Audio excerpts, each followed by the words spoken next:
ni umukobwa wari ufite ni umukobwa wari ufite ikintu avuze mu buzima bwa benshi. Yaririmbaga neza, yagwaga neza, ntacyo yarabaye n'imiryango neza, n'inshuti ze n'abavandimwe n'abanyamakuru.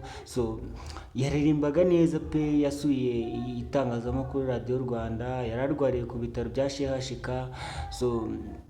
Yahuye na perezida Paul Kagame n'abandi bindi byamamare. Abanyamakuru bamusuraga ku bwinshi, inshuti ze za hafi zamusuraga. Ibitaro yararwariyemo ni CHUK cyangwa se ibindi bitaro nibyo yakirwariyemo. Imiryango ye yamusuraga, mama we na mwene nyina, inshuti ze n'abavandimwe n'ababyeyi be bamusuraga. Nk'abakinnyi b'abakomedi Nsabe na Kiramani, umukobwa yaririmbaga neza nta kibazo.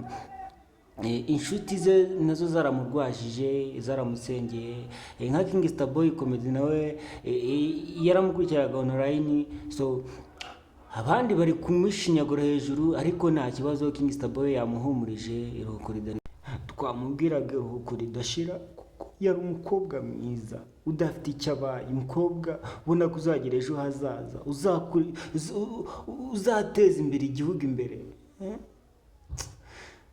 Gusa reka nk'abasigaye dufata umuryango mu mugongo, abasigaye tubonereho isomo. Twavuga ko twakunda Imana kuruta ibintu bindi ku isi, kuko dore Mbogo agiye kujya mu ijuru.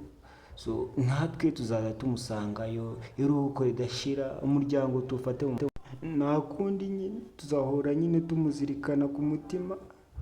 Yari afite umusheri, bari kugiye kuzabana na yari ataramwereka mu muryango.